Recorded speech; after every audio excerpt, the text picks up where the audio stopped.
ನಮಸ್ಕಾರ ಸರ್. ನಮಸ್ಕಾರ. ಯಾವ ಊರು? ರಾಯಚೂರು. ರಾಯಚೂರಲ್ಲ ಸರ್. ಇಲ್ಲಿ ಡಾಕ್ಟರ್ ಪ್ರವೀಣ್ ಬಾಬು ಅವ್ರ ಹತ್ರ ದಾವಣಗೆರೆಗೆ ಏನು ತೊಂದರೆಗೆ ತೋರ್ಸಕ್ ಇದ್ದಾವು? ಸರ್ ನಾವು ಮೂಲವ್ಯಾಧಿಗೆ ಸಂಬಂಧಂಗೆ. ಆಮೇಲೆ ನಿಮ್ಮೂರವರು ಮುಂಚೆ ಬಂದೋಗಿದ್ರ?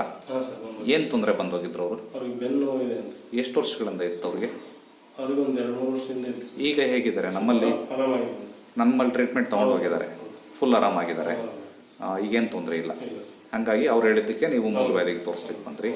ಓಕೆ. ತಮಗೆ ಬ್ಲೀಡಿಂಗ್ ಇರುತ್ತಲ್ಲ, ಮೊಳಕೆ ಇದೆ, ನೋವು ಉರಿ ಇರ್ತದೆ. ಎಷ್ಟು ವರ್ಷಗಳಿಂದ ಇದೆ ಇದು? 2 ವರ್ಷ ಆಯ್ತು. ಅದಕ್ಕೇನು ಆಪರೇಷನ್ ಮಾಡ್ಬೇಕು ಅಂತ ಹೇಳಿದ್ರ? ಆಪರೇಷನ್ ಮಾಡ್ಬೇಕಂತ ಹೇಳಿದ್ರು, ಒಂದು ದಾರ ಕಟ್ಟಿ ಅಲ್ಲಿ ಮಾಡಬೇಕು ಅಂತ ಹೇಳಿದ್ರು. ಹಾಗಾಗಿ ಅವ್ರು ನಿಮ್ಮ ಫ್ರೆಂಡ್ ಆರಾಮಾಗಿರೋದಕ್ಕೆ, ನಿಮ್ಮ ಫ್ರೆಂಡ್ ಆರಾಮಾಗಿದೆ ಸೊಂಟನಾಗಿ, ಹಂಗಾಗಿ ಅವ್ರ ಅಡ್ವೈಸ್ ಮೇಲೆ ನೀವು ಇಲ್ಲಿ ತೋರ್ಸಕ್ನಾಗಿತ್ತು. ನಿಜನ ಹೇಳ್ತಾ ಇರೋದು? ಡಾಕ್ಟರ್ ಲಂಚ ಕೊಟ್ಟಿರ್ತಾರೆ ಹೇಳಿ ಅಂತ ಹೇಳ್ತಾರೆ, ಏನಿಲ್ಲ ಅಲ್ಲ? ಸತ್ಯ ಅಲ್ಲ ಸರ್? ನೀವು ಹೇಳೋದ್ರಲ್ಲಿ ಕ್ಲಿಯರ್ ಇರುತ್ತಲ್ಲ ಸರ್? ಅಲ್ಲಲ್ಲ, ಅವರು ನಿಮ್ಮ ಫ್ರೆಂಡ್ ಆರಾಮಾಗಿರೋ ಅಂತ ನಿಜ ಅಲ್ಲ? ನಿಜ. ಓಕೆ, ಒಳ್ಳೆದಾಗ್ತದೆ. Thank you very much.